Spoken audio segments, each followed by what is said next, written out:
It's an honor just to stand before you.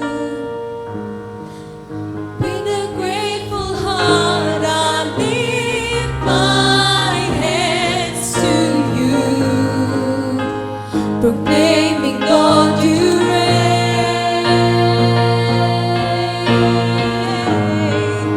With a grateful heart, I lift my hands to you,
Lord, hallelujah. Purihin ka, Panginoon, sapagkat ikaw ay mabuti, tapat sa buhay ng bawat isa sa amin, O God. Maraming pong salamat, Ama, sa hapon na ito, O God, na patuloy na ikaw ang siyang kumikilos sa buhay ng bawat isa sa amin. Tunay nga na kahabang kami umaawit ay patuloy na nakataas ang aming mga kamay, sapagkat sabi mo nga, Panginoon, na habang kami umaawit ay ikaw ang aming napapapurihan at napapasalamatan sa aming mga buhay. Kaya sa oras na ito, Panginoon, patuloy po kaming lumalapit at nagpapakumbaba. Anuman ang kalagayan ng aming mga puso, ang aming mga kaisipan, Panginoon, Lord, in the name of Jesus, patuloy na inihihingi po namin ng kapatawar at anuman ang kasalanan na aming nagagawa. Patuloy, Lord, na ikaw ang magbibigay sa amin ng tunay na kapatawaran sa bawat kasalanan na aming nagagawa. At sa oras na ito, Panginoon, dalangin po namin na ikaw ang kumilos sa buhay ng iyong mga anak, na sa bawat salita mo na ibabahagi sa aming kalagitnaan, sa buhay ng aming butiing Pastor Peter Obiena, Panginoon. Lord, patuloy na buksan mo ang aming mga kaisipan, ang aming mga puso, upang ang bawat salita mo na kanyang ibabahagi, ito ay patuloy na maunawaan at tumimo sa kaibuturan ng aming mga puso, O God.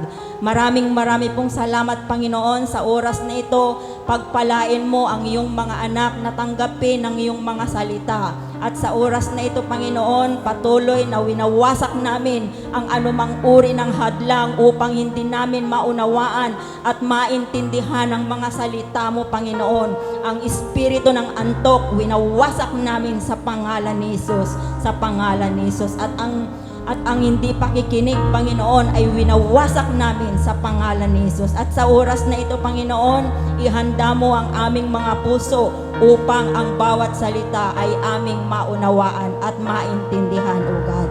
Maraming pong salamat, Ama, at sa lugar na ito, Panginoon, simula sa bungad hanggang sa likod, Panginoon, Lord, patuloy na balutan mo ng iyong makapangyarihang dugo, ng iyong banal na Espiritu, O God.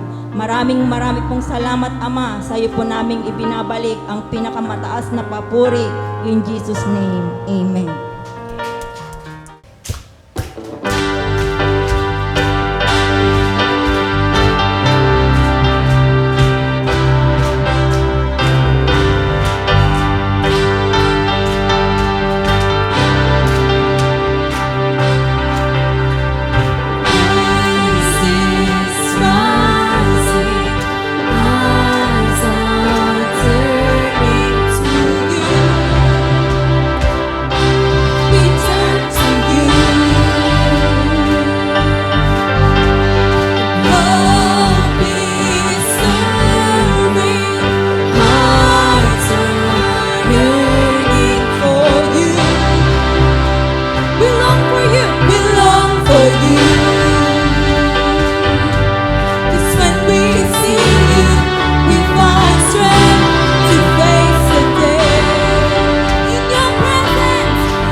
Everybody clap your hands!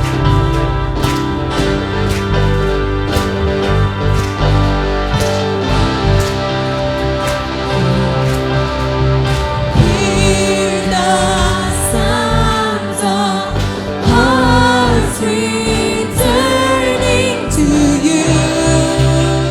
We turn to you, we turn to you. In your kingdom, in your kingdom.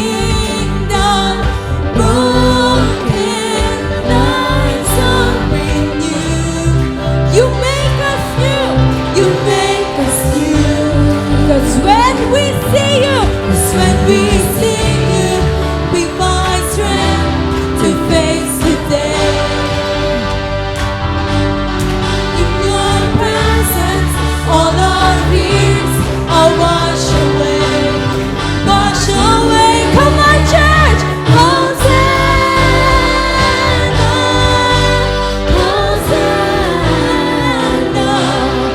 You are the God who saves us, worthy of all our praises. Hosanna, Hosanna, Hosanna. Come have your way among us. We welcome you here, Lord Jesus. Hosanna, let the people sing.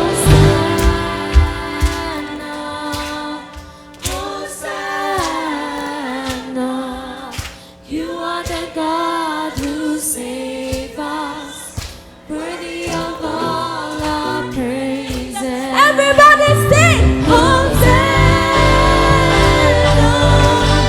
Hosanna. Come have your way among us. We welcome you here, Lord Jesus. Hosanna, Hosanna, Hosanna. You are the God who saves us, worthy of all our praises. Hosanna, Hosanna.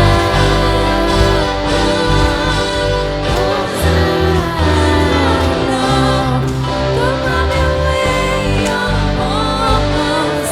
We welcome you here, Lord Jesus.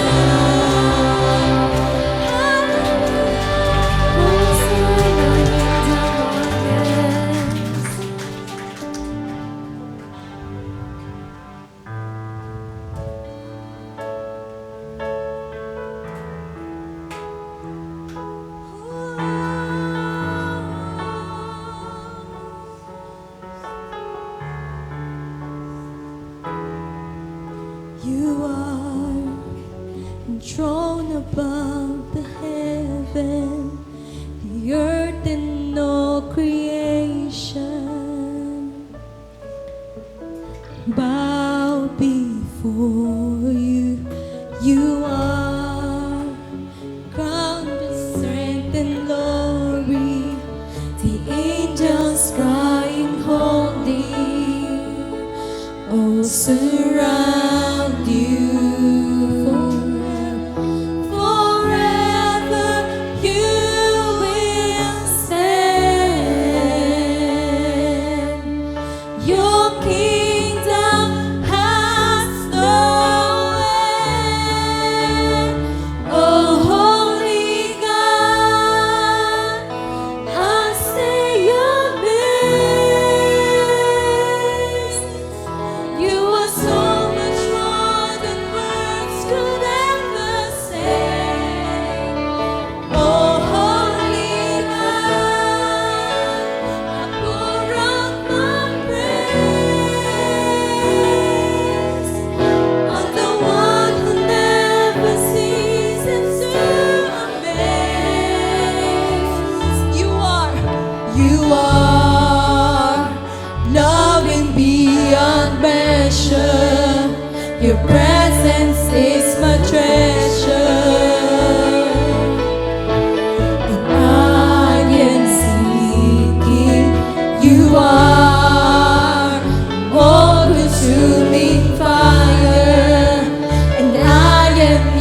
the one who never ceases to amaze. Oh, holy God, I say amazed. You are so much more than words could ever say. Oh, holy God, I pour out my praise. For the one who never ceases to amaze. Hallelujah, Panginoon, pinupuri ka namin at pinapasalamatan, palakpakan po natin ang ating Panginoon.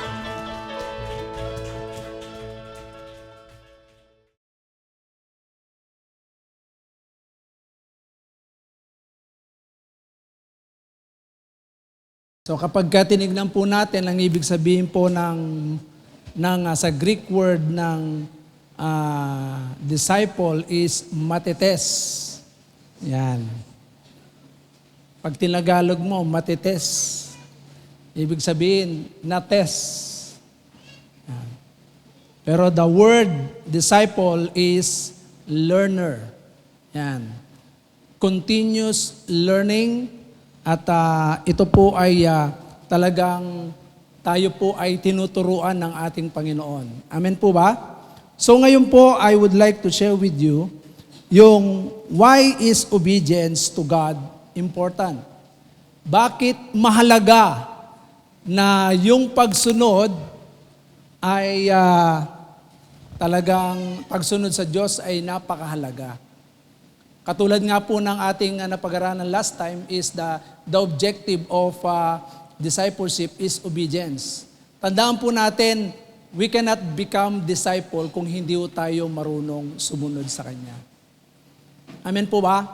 Kaya nga doon sa Matthew chapter 28 verse 20, sinasabi ng ating Panginoon, and teaching them to obey everything I have commanded you. So we need to be taught, we need to learn how to obey. Kailangan matutunan po natin sumunod sa lahat ng area ng ating buhay natin. Kaya nga ngayon po, why is obedience to God important? Bakit mahalaga? So meron pong ilang mga bagay na nais ko pong iwan po sa atin ngayong gabi. 4 na bagay na kung saan tandaan po natin upang patuloy po nating maganap yung tinatawag na pagsunod. Amen po ba? Number 1, obedience to God proves our love to Him.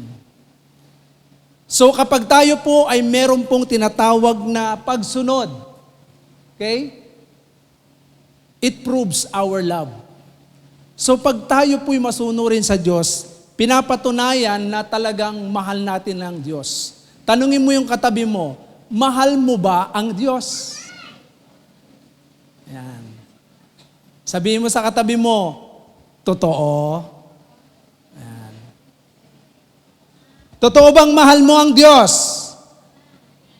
Okay, sa 1 John chapter 5, verse 2 hanggang 3, ano po ang sinasabi ng 1 John. 1 John chapter 5 verse 2.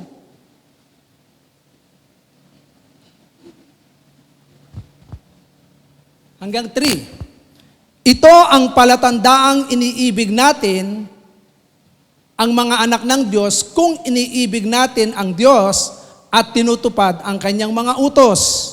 Verse 3, sapagkat ang tunay na umiibig sa Diyos ang tumutupad ng kanyang mga utos. Hindi naman mahirap sundin ang kanyang mga utos. Tanungin ko po, mahirap po bang sundin ang mga utos ng Diyos?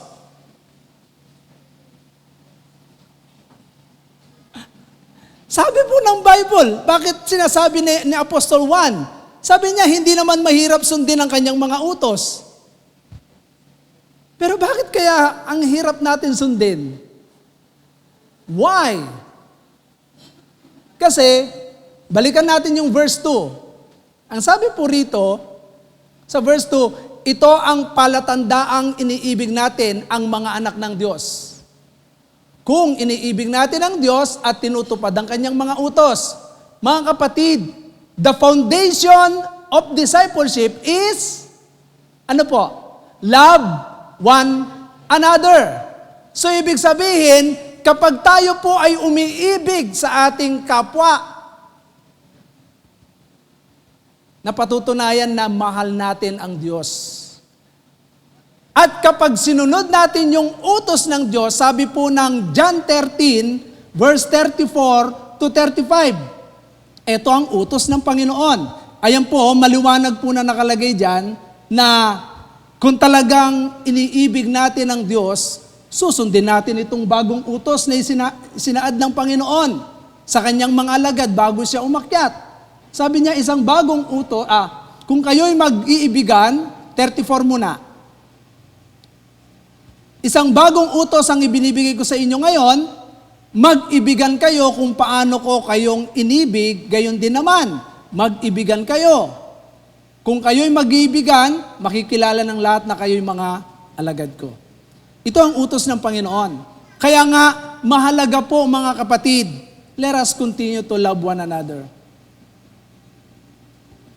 Hindi tayo magiging isang totoong disipulo if we do not love one another. Mga kapatid, pag meron kang tinatago sa puso mo, paano mo sasabihin mahal mo ang Diyos? Hello?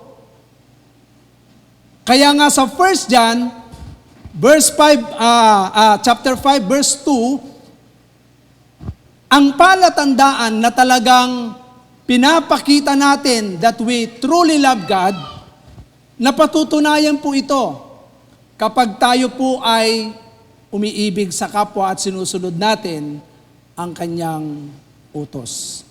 Amen po ba? Sa verse 3 ay sinasabi po rito, sapagkat ang tunay na umiibig sa Diyos ang tumutupad ng kanyang mga utos.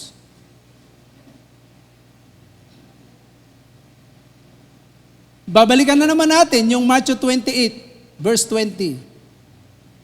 At turuan silang sumunod sa lahat ng ipinag-uutos ko.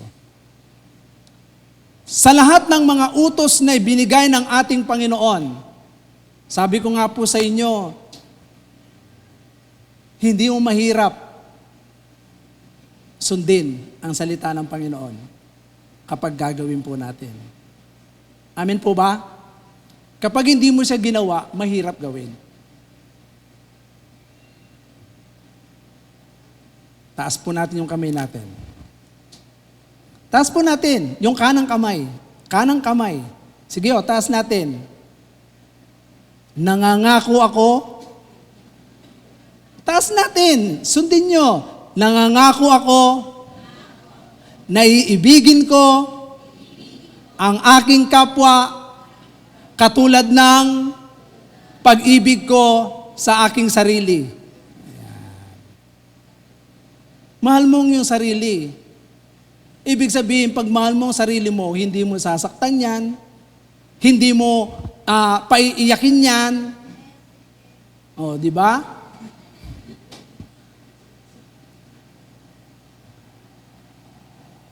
Kasi mahal natin yung sarili natin.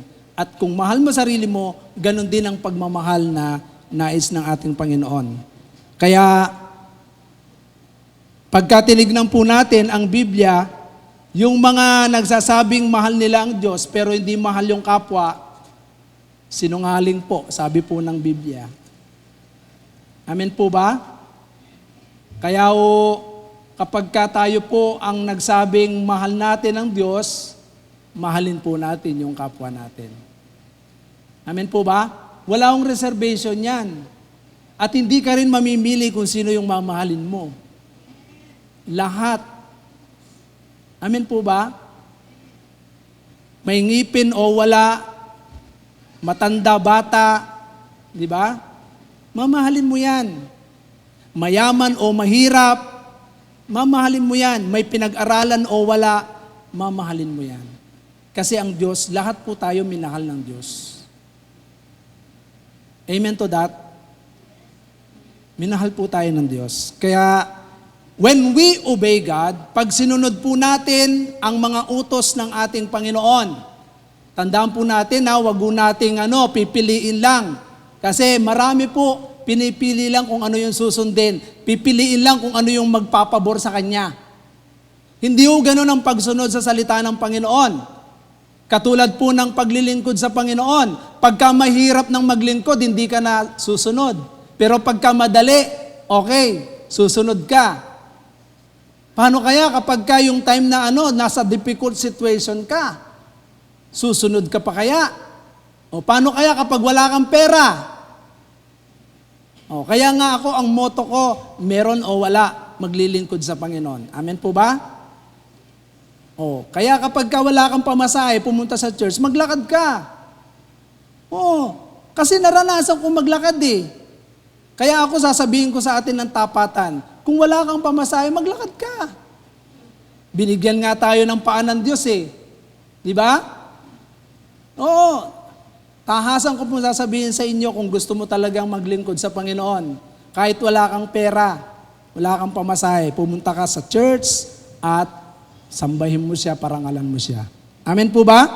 So, dito po natin napatutunayan na mahal natin ang ating Panginoon. Pangalawa, it demonstrates our faithfulness. So kapag tayo po ay sumusunod sa ating Panginoon, yung katapatan na ipapakita po natin. Amen po ba? Sa 1 John chapter 2, verse 3 hanggang 6. Ang sabi po rito, nakakatiyak tayong nakikilala natin ang Diyos kung sinusunod natin ang Kanyang mga utos.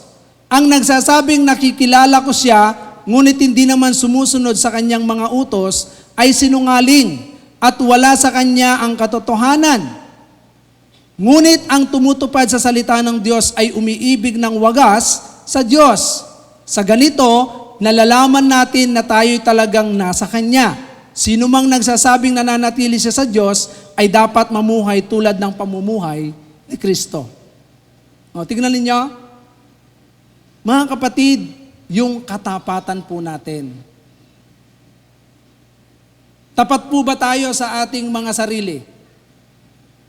Ha? Tapat po ba tayo sa ating sarili? O baka pati sarili natin, dinadaya natin? O katulad po ng sinasabi ng Biblia, sinasabi nating mahal natin, baka dinadaya natin. Pag sinasabi mong mahal mo ang kapwa mo, pero hindi mo nang pala mahal, dinadaya natin yung sarili natin. So dito, sa pagsunod natin sa mga iniuutos ng ating Panginoon, ay pinapakita dito na we are faithful. Tapat po tayo. Amen po ba? Kaya nga, si Job, nung time na nakikipag-usap si Satanas sa ating Panginoon, nakita mo ba? Si Job, yung lingkod ko, tapat yan na lingkod ko. Bakit? Kasi sinusunod niya ang Diyos. Tingnan nyo nga, nung nawala na yung kanyang mga kayamanan, so, sabi niya, pupurihin mo lang ba ang Diyos kapag meron ka? Sabi niya. Paano kapag wala na? Tapos, na nagkaroon pa siya ng sugat, talagang mula ulo hanggang talampakan, nagnanaknak yan. Sabihin, pati asawa niya, sinabihan siya ng, sumpain mo na yung Diyos mo nang mamatay ka na. Di ba ang hirap nun? Sasabihin ng mga mahal mo sa buhay, ganon, sumpain mo na lang ang Diyos mo nang mamatay ka na. So, ibig sabihin, dahil sa kalagayan mo, gusto ko nang mamatay. Kasi wala ka ng kwenta. Pero si Job, bakit sinabi ng Panginoon, nakita mo ba yung lingkod kong si Job? Tapat yan. Hindi yan gumagawa ng masama, sabi ng Panginoon. Mga kapatid, pag tayo ay nakitaan ng Diyos ng katapatan, tapat tayo sa Kanya, sa Kanyang mga salita, at tapat tayo sa ating mga pinangako sa Diyos na gagawin po natin ito, anuman ang mangyari. Amen po ba? Kaya dito kapag tayo po ay masunurin sa ating Panginoon, pinapakita natin that we are faithful to Him. Pangatlo, kapag tayo po ay sumusunod sa ating Panginoon, ay pinapatunayan po natin na kung saan that we really truly love Him, we glorify God. Kapag ang mga lingkod ng Panginoon, ang mga sumasampalataya sa Diyos, niluluwalhati natin yung pangalan niya. Sa 1 Peter chapter 2, verse 12. 1 Peter chapter 2, verse 12. Ano po ang sinasabi sa 1 Peter chapter 2, verse 12?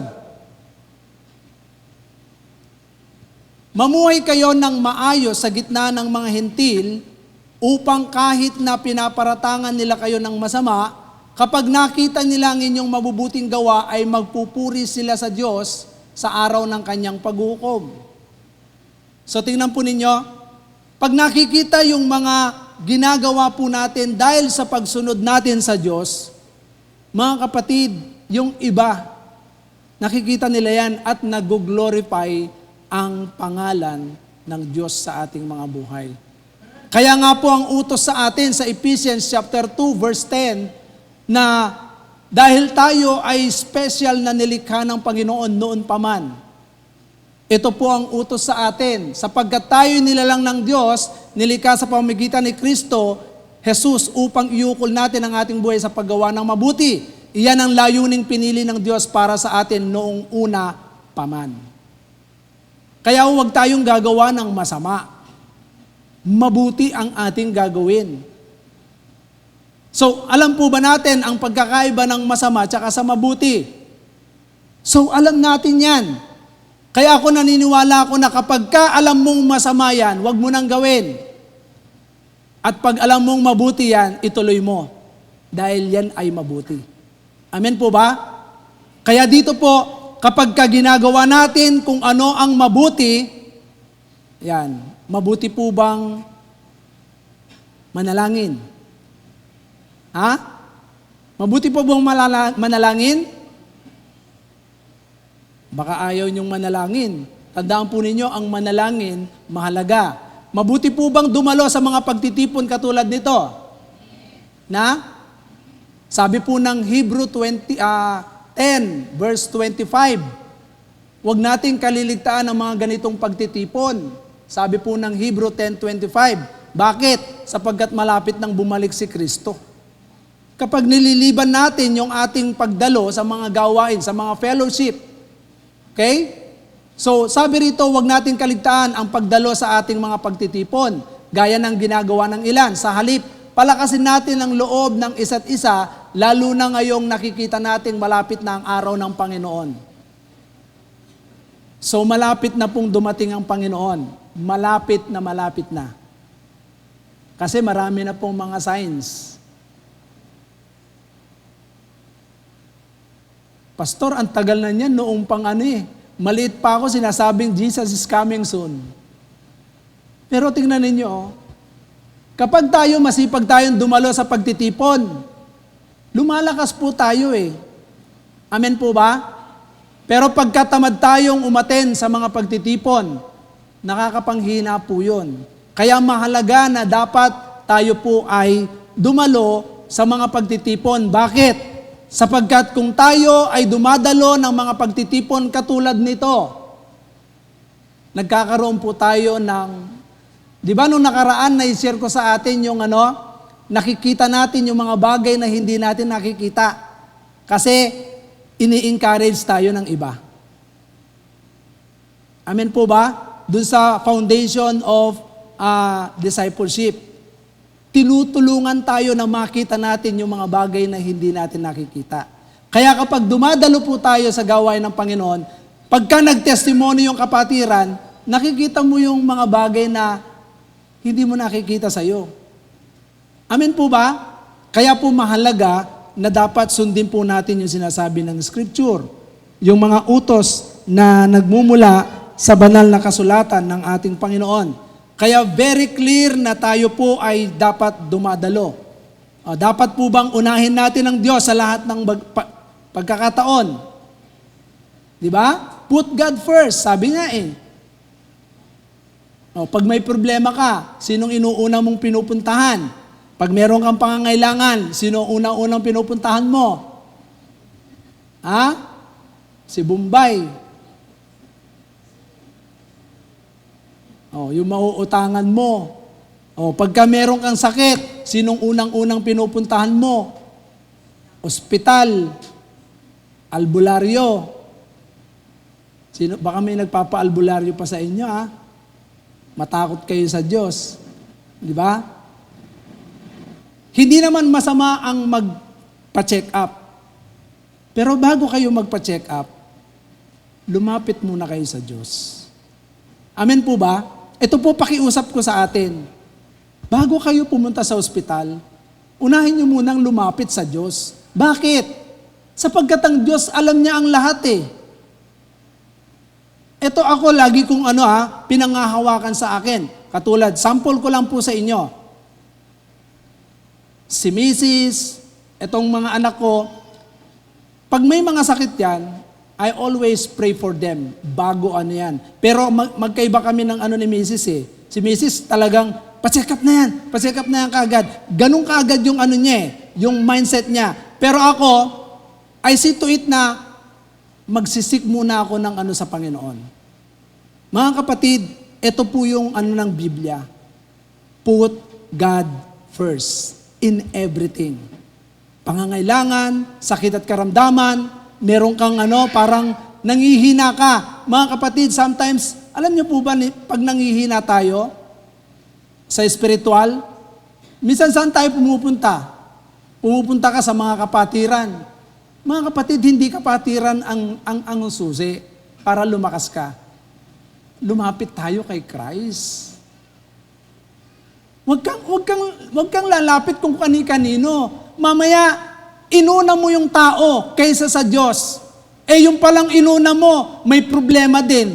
Di, nahawaan ka pa, nadagdagan pa ulit yung problema mo. Anong sabi ng utos ng Panginoon? Lumapit kayo sa akin. Kayong lahat na napapagal at nabibigat ang luba. Matthew 11:28. Di ba? Unahin natin siya. Put God first. Kaya nga, kapag ka nangihina ka, huwag tao ang lalapitan mo. Ang Diyos. Kasi Philippians 4:13, I can do all things through Christ Jesus who strengthens me. Siya yung magpapalakas sa atin sa lahat ng area ng buhay natin. Physically, emotionally, mentally, spiritually. Yan po ang dapat nating tatandaan. Kaya po, dito makikita po natin yung kaibahan. Kaya ako, ang mindset ko iba. Pag may mga sakit ang mga anak ko, unang-una yan, mananalangin muna ako. Pagpipray ko yan. Pagpipray ko yan. Si Mrs. nung ewan ko, sinabihan siya ng doktor noon. Sabi niya, Mrs., kailangan kayo? Mag-maintenance na kayo. Mag-maintenance na daw si Mrs. Uminom na ng maintenance, sabi ng doktor. Dumulog ako sa Panginoon. Sabi ng Panginoon, wag muna. Mula noon, ilang taon na ang lumipas, walang maintenance. Walang maintenance. Mas magaling pa ba ang doktor kaysa sa lumikha sa atin? Bagamat, alam natin na may doktor. Ito, hindi ko naman sinasabi sa inyo na huwag kayong pumunta sa doktor kasi binigyan ng kaalaman ng Diyos ang mga doktor. Pero ang point ko, yung utos ng Panginoon, unahin muna natin ang Diyos. Amen po ba? Amen po ba? Kaya sa bawat isa po sa atin, kahit anuman ang mga bagay na dumarating sa buhay natin, pagka meron kang problema sa project mo, sa school, huwag kang magmamaktol. Lumapit ka sa Panginoon. Lord, hindi ko po kaya to. Katulad ni Janea, nung time na nahirapan siya sa Balmasay, iyak yan. Iyak yan. Talagang umiyak siya. Hirap na hirap siya. Kami ni Mrs., halika mag-pray tayo. Pray tayo sa Panginoon. Talagang umiyak kami sa Panginoon. Nilapit namin sa Panginoon yung pag-aaral ni Janea. Purihin ang Panginoon, nakatapos siya. At nagkaroon pa siya ng with honor. Tingnan nyo, ang Panginoon pagka inuna mo siya sa lahat ng bagay, yan yung utos ng Panginoon. Kaya nga, pag sinunod natin ang Diyos, nag-glorify siya sa buhay natin.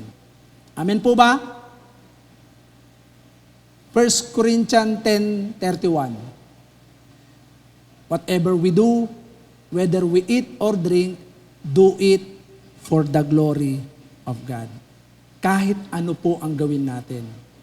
Amen po ba? Kaya huwag nating lalanglangin yung mga ibinigay ng Diyos sa atin.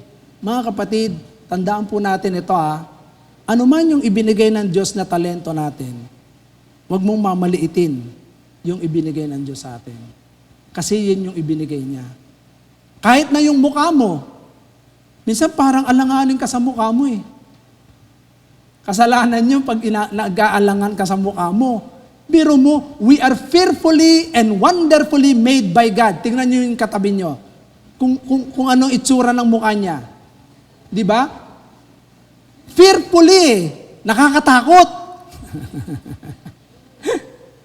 Mga kapatid, hindi yung nakakatakot yun. Ibig sabihin nun, pag sinabing fearfully, ano yan kagalang-galang yan, karespe-respeto yan. Di ba? Kapag tayo ay merong fear sa Panginoon, meron tayong tinatawag na reverence sa Diyos. Amen po ba? Yung nilikha ng Panginoon, pag tinignan mo yan, kagalang-galang yan. Tingnan nyo nga kung kagalang-galang yung mukha ng katabi nyo.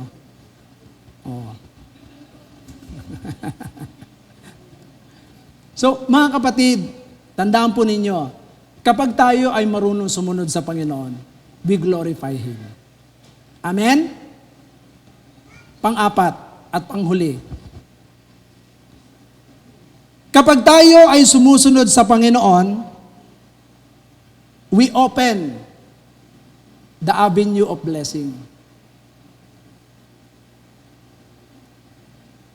Alam niyo po ba na sabi ng quotation na matagal ko nang naririnig, the master key of God's blessing is obedience. Kung gusto mong ikaw ay pagpalain ng Panginoon, sumunod ka sa Diyos. Sapagkat ito ang susi, master key. Tingnan niyo ang mga bata. Ang mga bata. Sample na lang sa Ephesians chapter 6. Ano yung sinasabi doon? Mga anak, okay, verse 1 hanggang 3. Ephesians chapter 6, verse 1 hanggang 3. Mga anak, sundin ninyo ang inyong mga magulang sa Panginoon sapagkat ito ang nararapat. Verse 2, igalang mo ang iyong ama at ina. Ito ang unang utos na may kalakip na pangakong ikaw ay giginhawa at hahaba ang buhay. Gusto niyo po bang guminhawa buhay natin? Mga anak? So ito yung utos ng Diyos. Gusto mong guminhawa ang buhay mo, sumunod ka sa magulang. Gusto mong humaba ang buhay mo, sumunod ka sa magulang. Yan yung nararapat. Kaya nga kapag tayo ay sumunod, marunong sumunod, we open the avenue of God's blessing. Huwag kang sumunod. Maging pasaway ka sa magulang mo. Utusan ka, ayaw mong sumunod. Kada pagsuway mo, 1 point. Aalisan ka ng blessing ng Panginoon. Dahil ayaw mo sumunod, tanggalin ko muna to. Minus sa grade yun. Ginigradean tayo ng Diyos. Amen? Kaya pag lagi kang hindi sumusunod, paigsi ng paigsi buhay mo. Naniniwala ba kayo sa sinasabi ng Bible? Na? Mga anak, taas ang mga kamay ng mga anak. Okay. Naniniwala ba kayo sa sinasabi ng Bible? Every time we disobey our parents, unti-unti yan, minus yan. Minaminusan yung natin. Kaya nga, yung lahat ng mga pasaway sa magulang, hindi na mahaba ang buhay. Lalo na pagka nagpasaway, tignan nyo yung mga, walang ginawa kundi labanan yung magulang, puro inom, barkada. Sa tingin nyo, mahaba ang buhay nun, madaling mamatay yun. Kasi nabibingit sa kamatayan palagi yun. Kasi basagulero, puro inuman. Ayaw sumunod sa magulang. Paghuhugasin ng plato. Ayaw maghugas. Di ba? Paano kapag papalay ng Diyos, nakikita ng Diyos, ang tamad-tamad mo. So, hindi idadaloy ng Diyos yung pagpapala. Kaya kapag ka naging masunurin tayo, ano pa yung sinasabi ng Biblia? Kapag tayo ay naging masunurin, lalo na po sa salita ng Diyos, sa Deuteronomy chapter 28, verse 1 to 13, maliwanag ang sinasabi diyan. Sige, isa-isayin natin. Huwag nating kaliligtaan sundin ang mga iniuutos ni Yahweh, sabi doon. Deuteronomy 28, verse 1 to 13. So once na tayo ay nagsimulang sumunod sa Diyos, bubuksan ng Panginoon ang okay? Kung susundin lamang ninyo si Yahweh na inyong Diyos at tutuparin ang kanyang mga utos, gagawin niya kayong pinakadakila sa lahat ng mga bansa sa labalat ng lupa. Tingnan po ninyo, hindi ka buntot. Mapapasa inyo ang lahat ng mga pagpapalang ito kung susundin ninyo ang inyong, ang Diyos.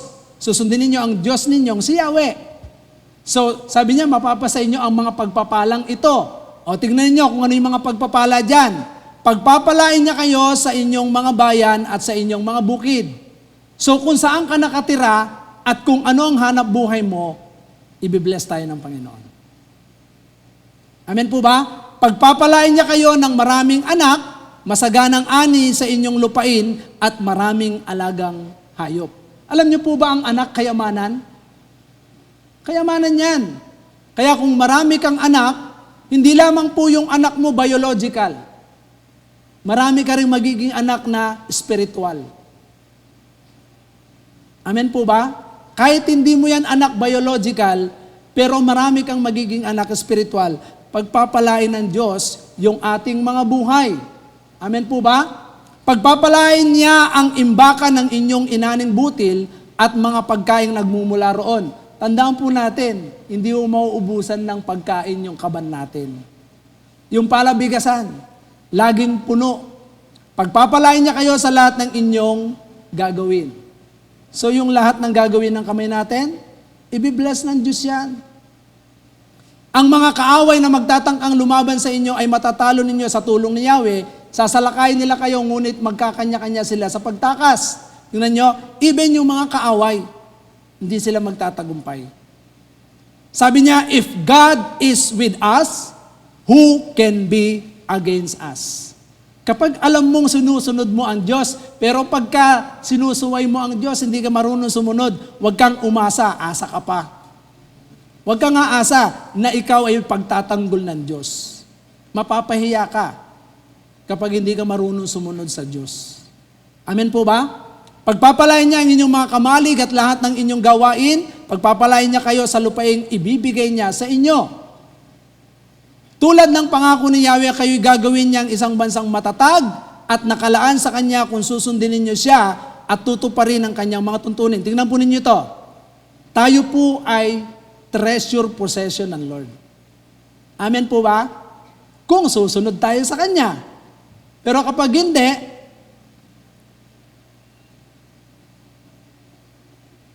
hindi mo mararanasan yon, yung favor na nagmumula sa Panginoon.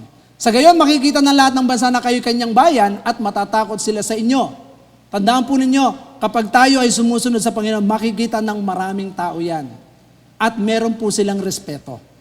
Pasasaganayin niya kayo sa lahat ng bagay pagdating ninyo sa lupaing ibibigay niya sa inyo, pararamihin niya ang inyong mga anak at mga hayop at pasasaganayin ang ani ng inyong bukirin. So, in all aspect of our life, sa loob at labas ng tahanan, ay pagpapalain niya. Bubuksan niya ang langit upang ibuhos sa inyo ang ulan sa kapanahunan, pagpapalain niya kayo sa lahat ng inyong gagawin dahil dito hindi kayo mangungutang. Sa halip, kayo pa ang magpapautang sa ibang bansa. Maniwala kayo dito. Totoo po ito. Kaya lang po tayo nagkakaroon ng because of disobedience. Pero kapag tayo'y sumunod sa Panginoon, maniwala kayo, makakalaya tayo sa utang. Pastor, walang taong walang utang. Alam niyo po ba kung anong ibig sabihin ito? Sa Meralco, may utang ka. Sa Nawa, sa Maynila, meron kang utang. Sa nirerentang may utang. Magkaiba po yun. Yung ating mga surplus, pagka sinabing hindi yung mauubusan. Laging may sobra. Kaya nga kapag laging may sobra, ibig sabihin niyan, yung surplus po natin, yan? Dahil pinaapaw ng Panginoon yan, kahit na tayo po ay nangungupahan. Di ba? Sino rito ang nangungupahan? Taas ang kamay. May utang mo tayo sa pinangungupahan natin. Pagkabayad mo, kinabukasan may utang ka na. Tama po ba? Pero ito pong sinasabi rito na hindi ka na mangungutang, kundi ikaw magpapahiram, magkaiba po yun. Yung sa lahat ng pangangailangan po natin, ang Diyos po ang magkakaloob nito. Ang Diyos ang magbibigay ng lahat ng pangangailangan natin. Kaya imbis na ikaw ay manghiram, ikaw ay mangungutang. Magkaiba kasi yung hiram sa utang eh. Ang utang kasi may tubo. Nakuha ninyo? Ang utang may tubo. Pero yung hiram, lang yan. Pero maliwanag yung scripture eh. Kasi pagka sumunod po tayo sa Kanya, tayo yung magpapahiram. Amen po ba? Okay, verse 13. Gagawin kayo ng Diyos ninyong si Yahweh na pinuno ng mga bansa at hindi tagasunod. Uunlad kayo at hindi mabibigo kung susundin ninyong mabuti ang kanyang mga utos na ibinibigay ko sa inyo ngayon. Very careful tayo sa pagsunod.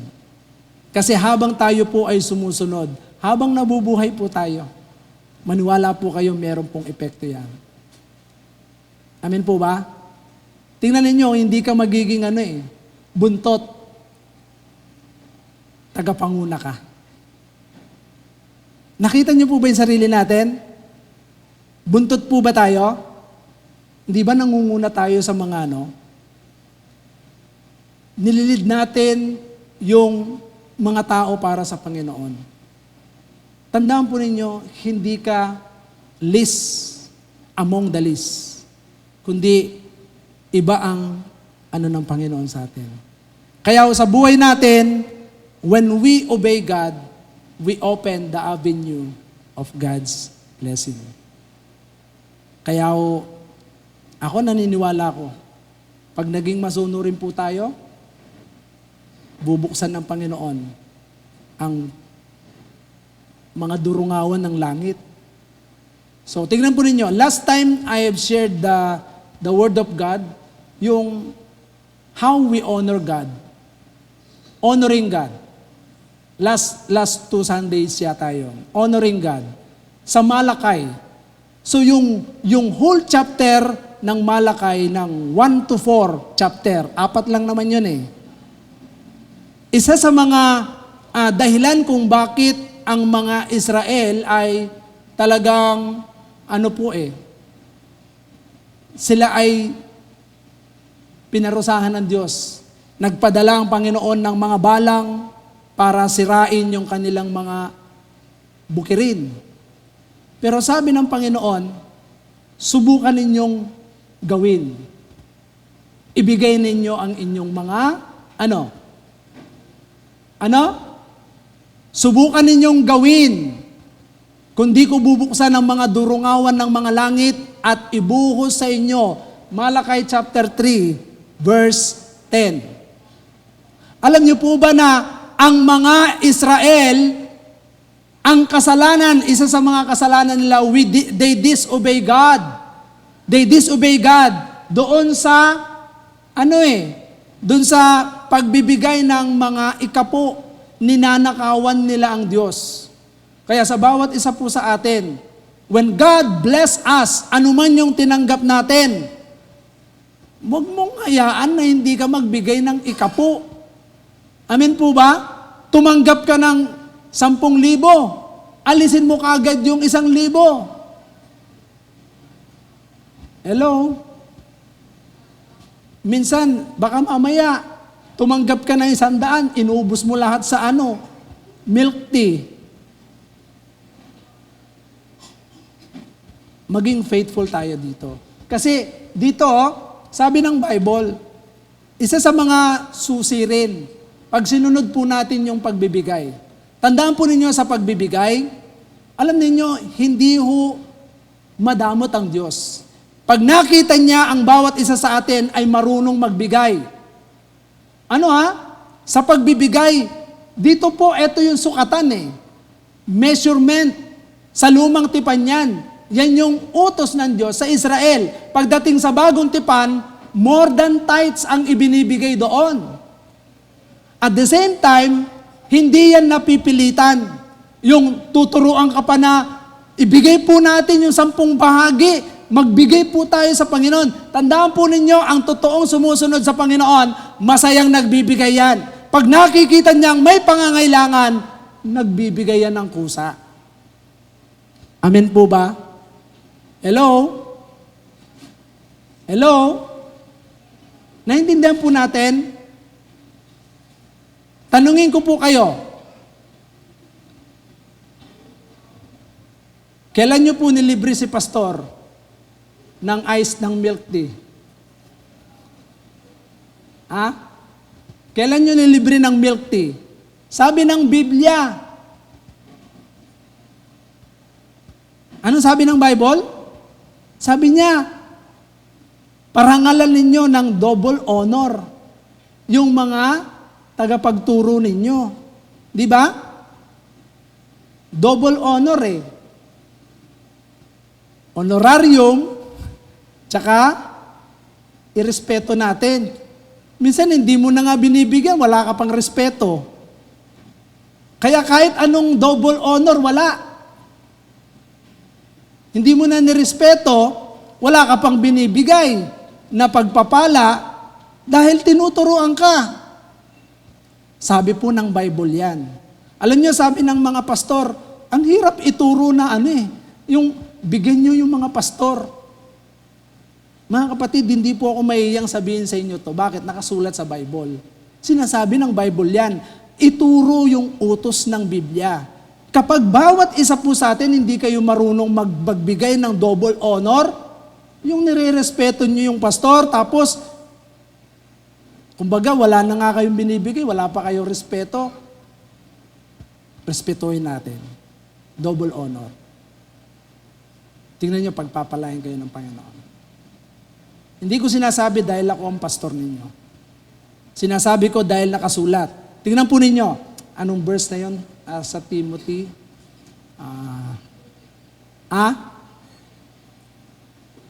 Iba yun Hebrew 13, sa Timothy yun.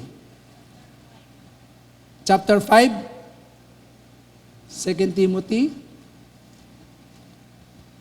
Okay. Sino ang nakakita? Pakita nyo nga sa double honor.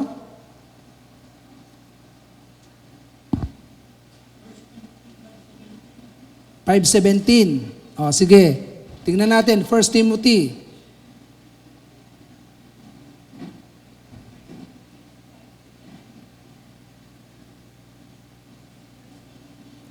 Ayan.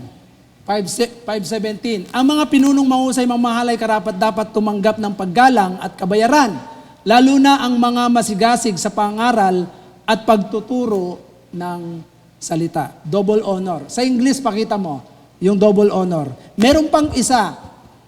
Dapat bigyan natin yung mga tagapagturo natin sa mga tinatamasa natin ng mga pagpapala. Okay, sa English, tingnan nyo, double honor. Yan. Mga kapatid, igalang natin. At the same time, bigyan natin. Amen po ba? So, meron pang isang verse sa Bible na sinasabi sa Bible na yung mga tinuruan ay dapat bigyan niya ng mga pagpapalang tinatamasa niya ang tagapagturo. Tingnan po ninyo. Hindi ko alam kung anong verse yun. Okay.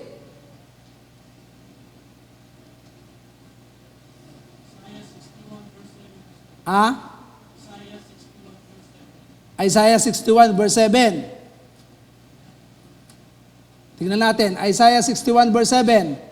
Sa halip na kahiyan, ang bayan ko'y tatanggap ng kasaganan. Sa halip na paghahamak, sila'y magsasaya sa kanilang minana. Magiging doble ang inyong kayamanan at ang inyong kagalakay mapapasawalang hanggan. Malayo.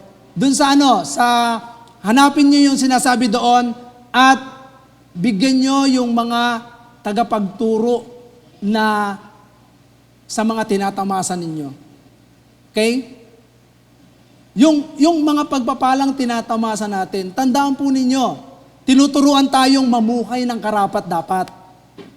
Amen po ba? Tinuturuan tayo kung paano tayo lumakad sa kalooban ng Panginoon. Kaya marapat din na pagpalain din natin yung mga tagapagturo natin. Nakita ba?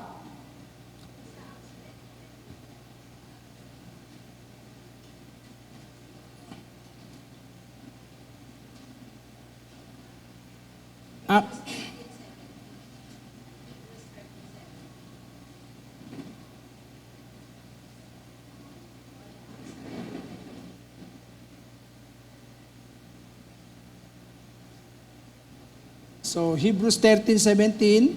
So, wag natin pipigatiin ang nakalagay dito. Pasakop kayo at sumunod sa mga namamahala sa inyo, sila'y nangangalaga sa inyo at mananagot sila sa Diyos sa gawaing ito kung sila'y susundin ninyo. Magagalak sila sa pagtupad ng kanilang tungkulin kung hindi sila'y mamimigati at hindi ito makakabuti sa inyo. So, tingnan ninyo. Yung blessing din, mga kapatid, sa Hebrew 13:17. Tingnan ninyo, may possible din kapag hindi ka marunong sumunod sa mga namiminuno sa atin. Tingnan ninyo, pasakop kayo at sumunod sa mga namamahala sa inyo, sila'y may pananagutang mangalaga sa inyo. At mananagot sila sa Diyos, ukol diyan. Kung sila'y susundin ninyo, magagalak sila sa pagtupad ng kanilang tungkulin, kung hindi, sila'y mamimigati at hindi ito makakabuti sa inyo. Mga kapatid, tingnan ninyo kapag ang pastor namimigati siya dahil sa hindi ninyo pagsunod, mga kapatid, dahil mananagot siya sa Panginoon sa hindi nyo pagsunod, so ibig sabihin, affected kayo. Tama po ba? Naunawaan po ba natin yung sinasabi rito? Kaya dapat maging masunurin din tayo sa mga namiminuno sa atin. Amen po ba?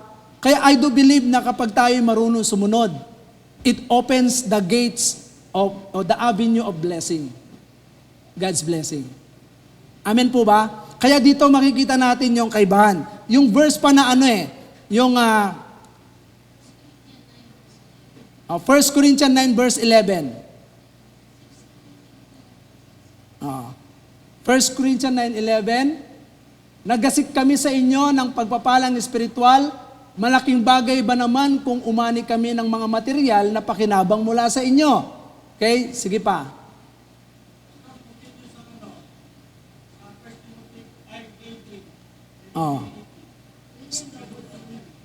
Ayun yung double honor kanina .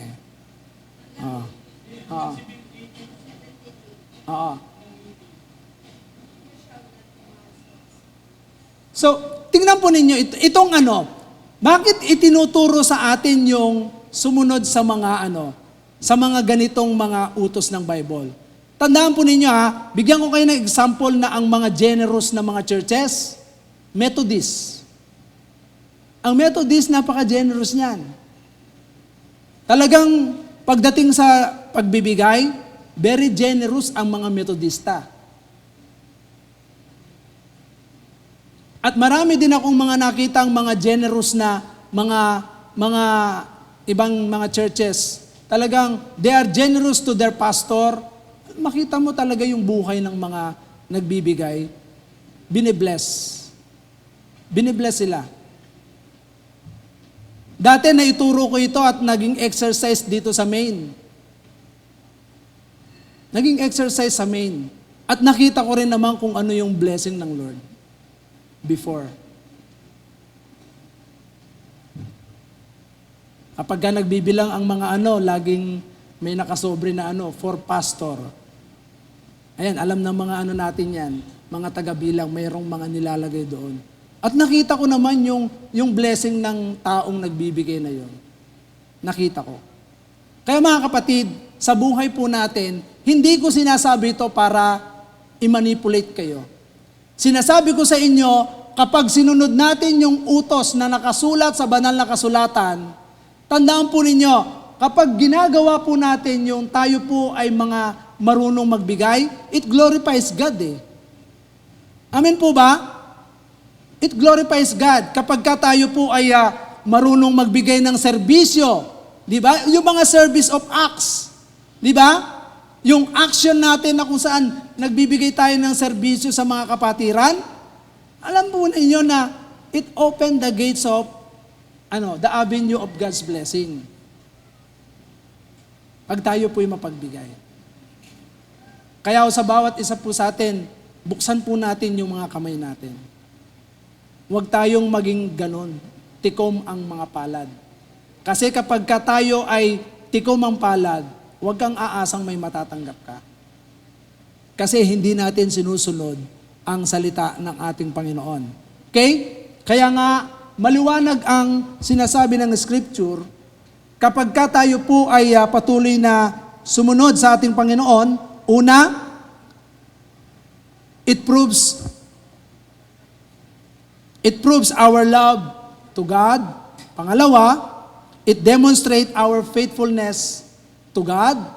Pangatlo, it glorifies God sa ating mga buhay. Pang-apat, it opens the avenues of God's blessing. Okay. So, sa ating pagsunod, kinakailangan po yung pananampalatayang nalulugod ang Diyos. Amen po ba? Sa Hebrew chapter 11 verse 6 ay kapag tayo po ay merong genuine na pananampalataya sa Diyos, nagpapakita po ito ng tinatawag na it pleases God. At tiyak, mga kapatid, kumikilos po ang Diyos niyan. Sa mga meron talagang genuine na pananampalataya. Tandaan po ninyo, hindi po yung pananampalataya na parang gaya-gaya po tumaya ka lang. Ikaw mismo yan.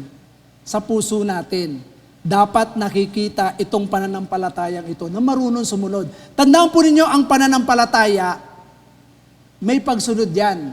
Kaya nga po, tandaan po ninyo ang kaibahan ng paniniwala.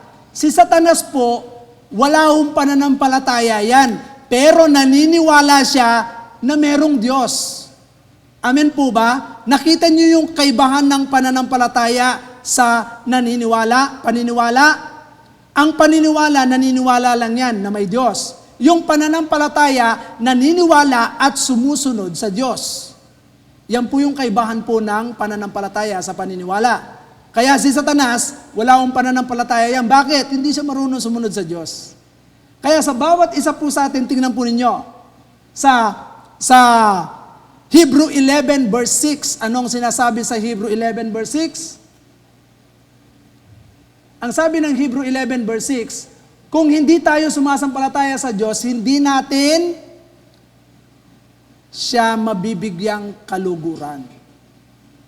Mga kapatid, yung pananampalatayang may kalakip na gawa. Kaya nga, si Apostol Santiago at si Apostol Paul, magkaiba yung sinasabi nilang pananampalataya. Si Paul, ang pananampalatayang sinasabi niya, pananampalataya sa pamamagitan ng biyaya. Amen po ba?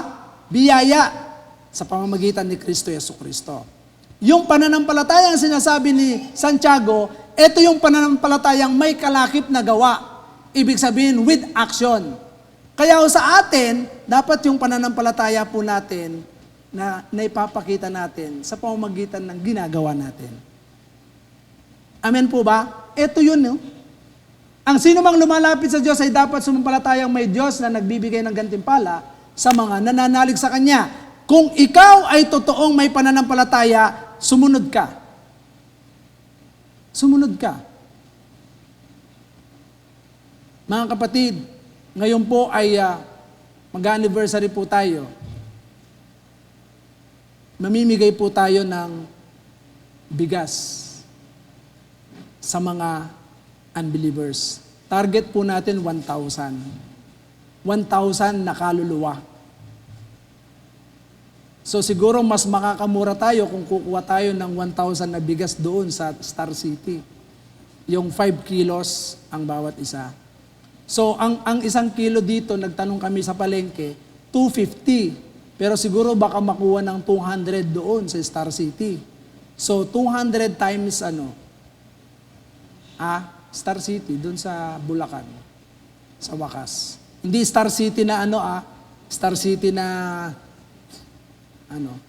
So bawat isa sa atin, lahat ng mga leaders and workers, magbibigay tayo ng tig-isang sako ng 5 kilos. Alam ko, kayang-kaya natin ibigay yun eh. Kasi August 4 pa yung anniversary. So 1 week before, alam ko kayang-kaya natin kahit nga siguro mga 10 kaya natin ibigay. Amen? So naniniwala ba kayo? Ito, sumunod lang po tayo. Sabi ko nga, alam niyo po ba na ang Panginoon, sabi ko napaka-imposible nitong gagawin natin eh. Pero mo 1,000 na kaluluwa, unbelievers, kaya po ba? Kaya po bang ma-reach yung 1,000 na yon? Na unbelievers? Taas ang kamay ng naniniwala. So yung iba hindi kayo naniniwala. Okay, sabi ng Bible, kung hindi tayo sumasampalataya sa Diyos, hindi natin siya mabibigyang kaluguran. Maniwala ka sa Diyos that He exists. He is the one who will provide. Kaya nga, yung kapangyarihan ng Panginoon, every time na naniniwala tayo na sa mga imposibleng bagay, mga kapatid, ang Diyos, doon sa mga imposibleng bagay, doon siya, doon mo makikita na parang, napararangalan siya. Bakit?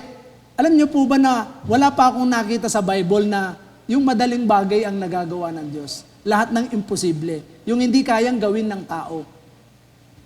Amen po ba? Tingnan po ninyo, nung utusan ng Panginoon yung mga alagad niya, sabi ng Panginoon, sabi niya, kuhanin niyo yung asno na nakatali yung, nando sa ilalim ng puno. Sinabi ng Panginoon, kuhanin niyo yung asno. E di sumunod yung mga alagad. Pagpunta nila doon, tinanong sila nung may-ari, merong bisiro yon. Nakatali yung nanay, may bisiro. So kinuha nila yung bisiro.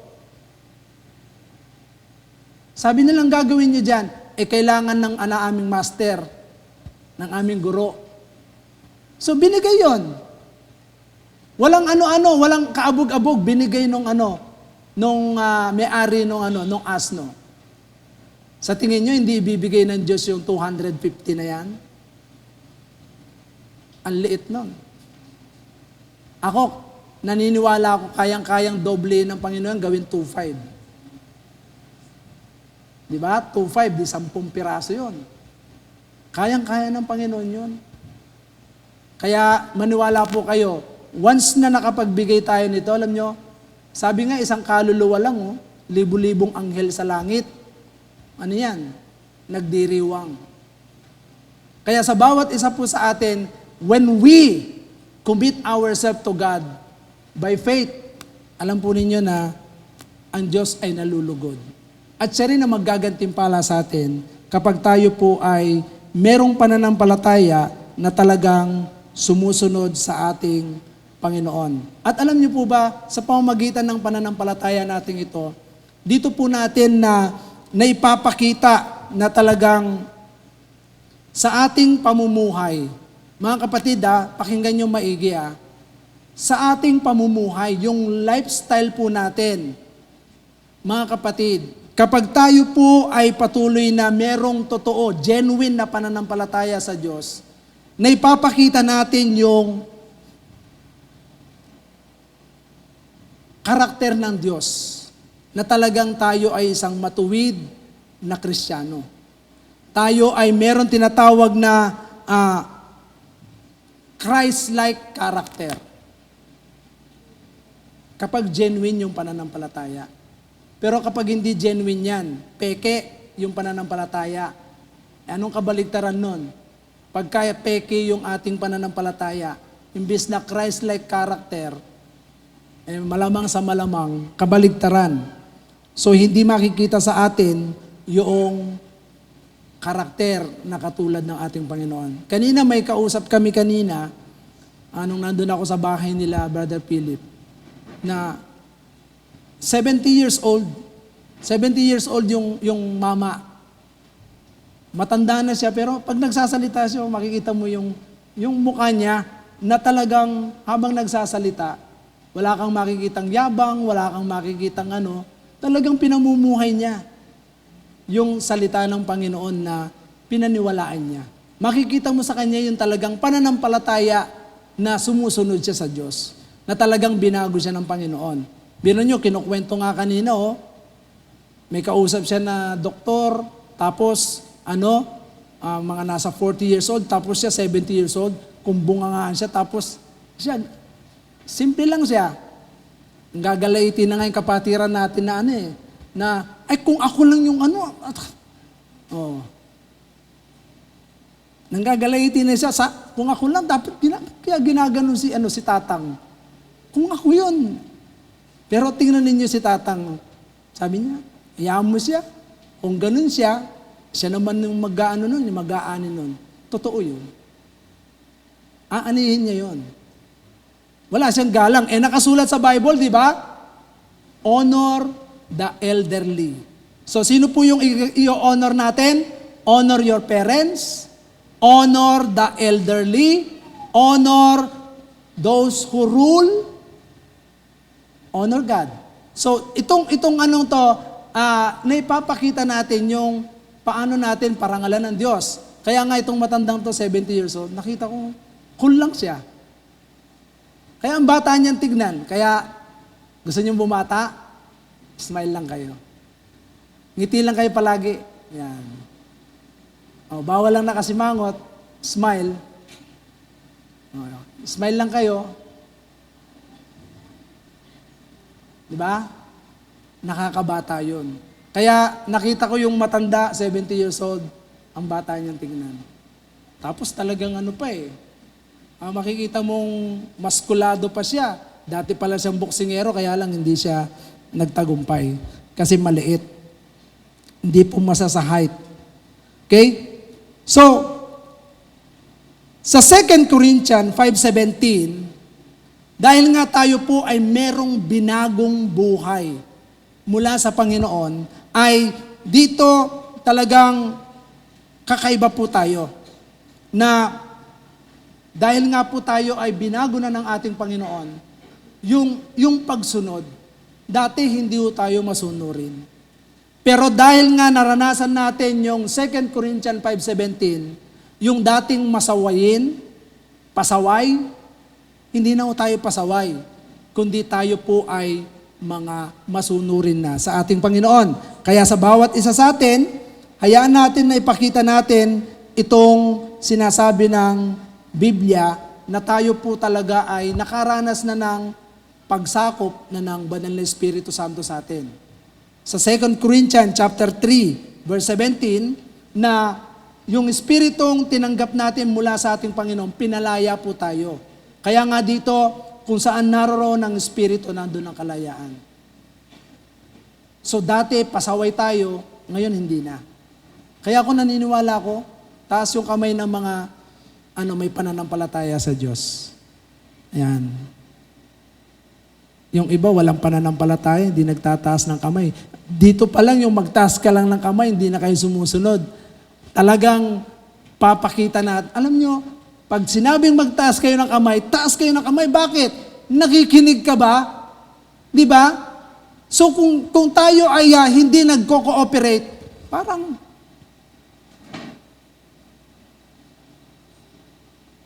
parang sinasabi natin, napaka-OA naman ni pastor. Kailangan pa bang sumunod ng ganito? Tinatanong ko nga, taas ang kamay ng mga may pananampalataya. Hindi kayo nagtataas ng kamay. Mga kapatid, very careful tayo dito. Kung nakikinig ka ng salita ng Panginoon, dapat tayo? Sa school, yung mga bata, lahat yan, anong tawag doon? Participative. Nagpa-participate ang mga tinuturuan. Kaya dito dapat tayo ganun din. Dapat nagpa-participate din tayo. Kung tayo'y nakikinig, tandaan ninyo, mamaya matulad tayo doon sa mga tinuturuan ni Paul.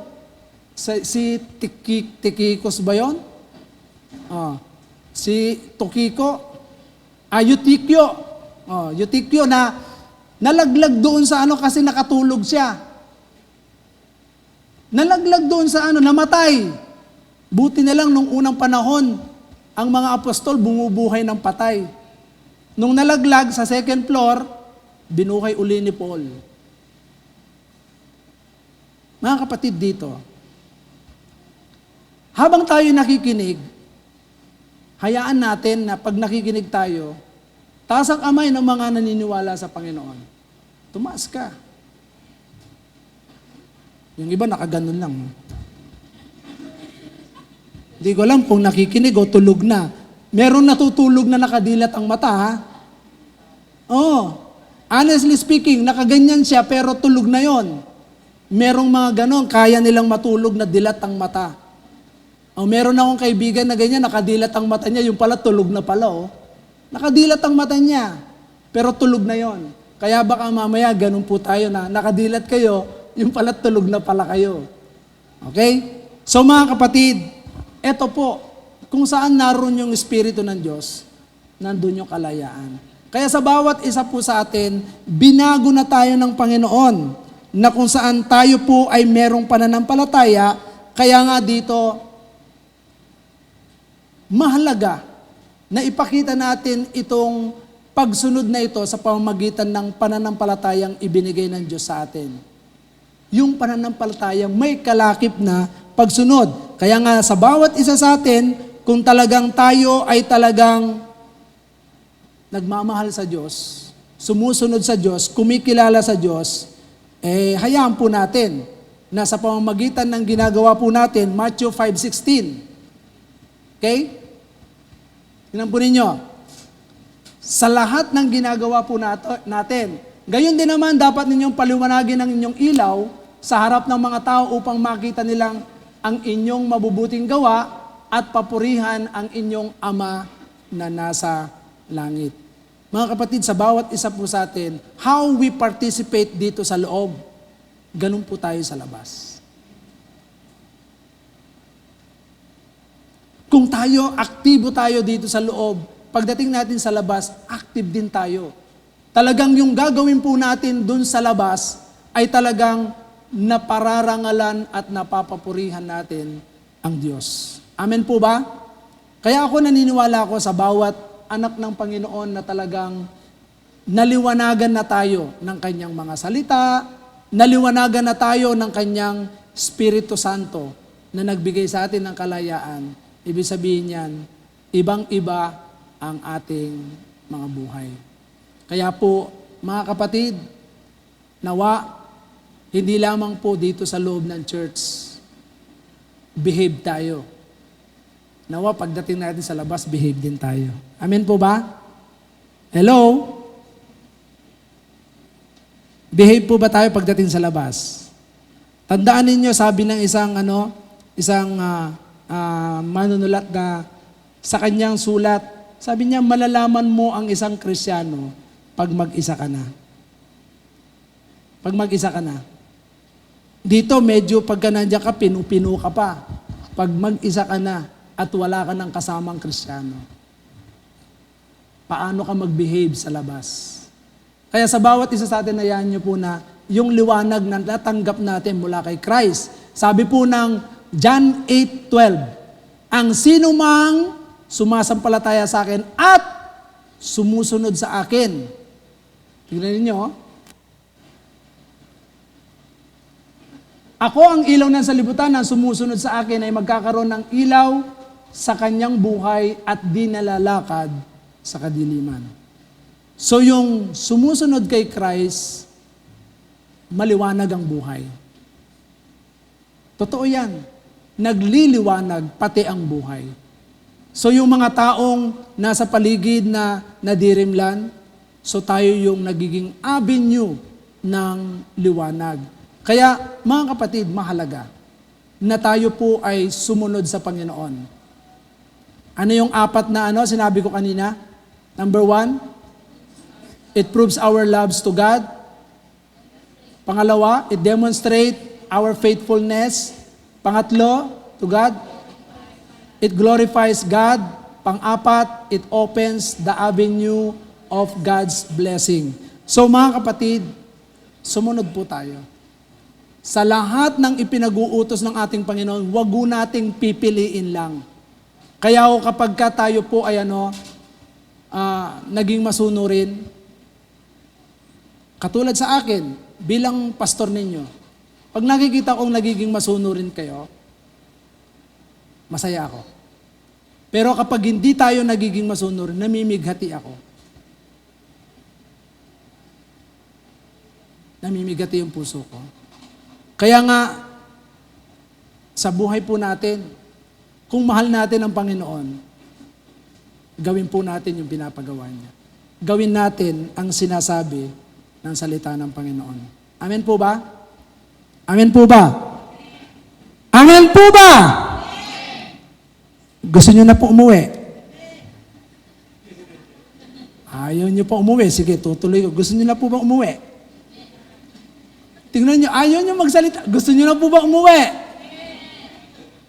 Ang hina. Gusto niyo bang umuwi? Ang hina pa rin. Gusto niyo na po bang umuwi?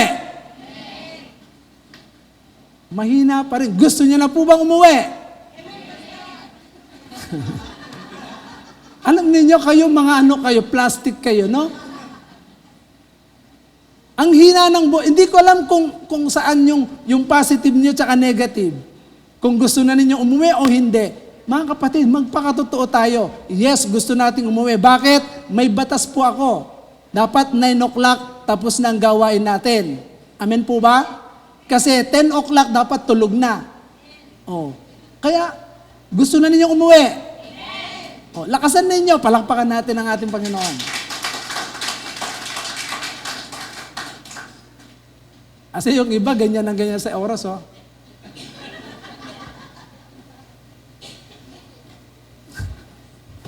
Patawarin tayo ng Panginoon. Lahat ng reaksyon niya rito, nakikita ko lahat. Ganyan ang ganyan sa oras. Pero tayo po lahat ay tumayo. Tandaan po natin, huwag natin kalilimutan ng pagsunod. Mahalaga po ito. Amen po ba? Kaya kung tayo magiging masunurin, tandaan po ninyo, pinagpala po tayong lubos. Shall we bow down our head and let us pray? Panginoon, maraming pong salamat sa gabi pong ito. Kami po ay patuloy na nagpapasalamat sapagkat sa pamamagitan ng mga salita mo, Lord, pinapaalala mo sa amin kung paano kami mamuhay bilang mga tagasunod sa iyo. Hiling ko po dalangin na patuloy mong pagpalain ng bawat isa. Hayaan mo po, O Diyos, na liwanagin mo ang buhay ng bawat isa upang maparangalan ang pangalan mo. Salamat po sa gabing ito. Itinitiwala ko po silang lahat sa iyo at sa kanilang mga paglapit ngayon, sa pagsamba nila ngayon, hayaan mong patunayan mo sa kanilang salita mo. Ang sino mang nag-una sa iyong paghahari, sa iyong katwiran, idadagdag mo ang lahat ng kailangan. Kaya salamat po, Panginoon, sa iyong pagtugon sa kanilang mga panalangin. Ito po ang aming samud dalangin sa pangalan ni Jesus. Amen. Hallelujah! Salyuhan po natin ang mga bagay na natutunan natin sa gabing ito. Hosanna!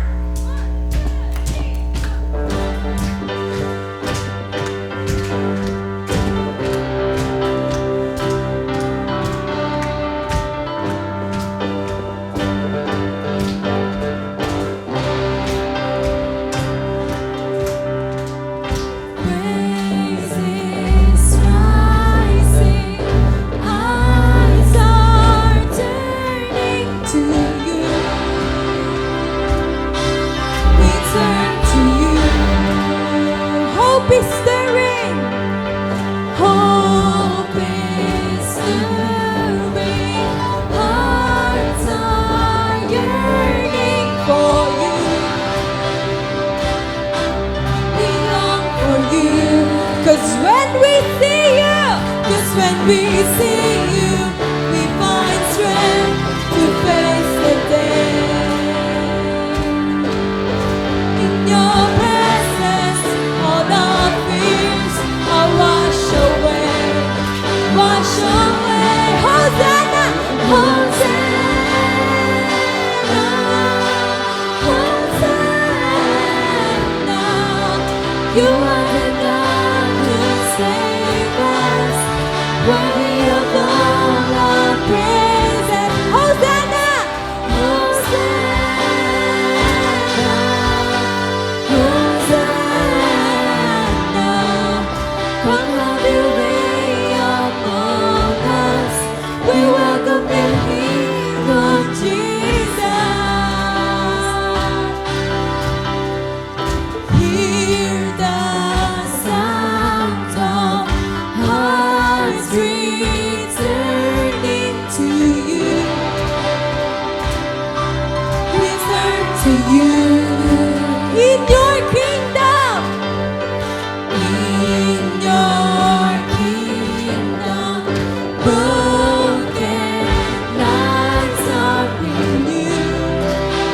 Make us you, you make us you.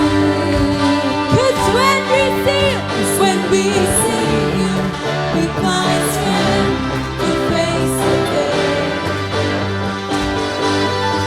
In your presence, all our fears are washed away. Wash away. Hosanna, Hosanna, Hosanna. You are the God who saves us, worthy of all our praises. Hosanna, Hosanna, Hosanna. Come have your way among us. We welcome you here, Lord Jesus. Let the people sing. Hosanna, Hosanna. You are the God who saves us, worthy of all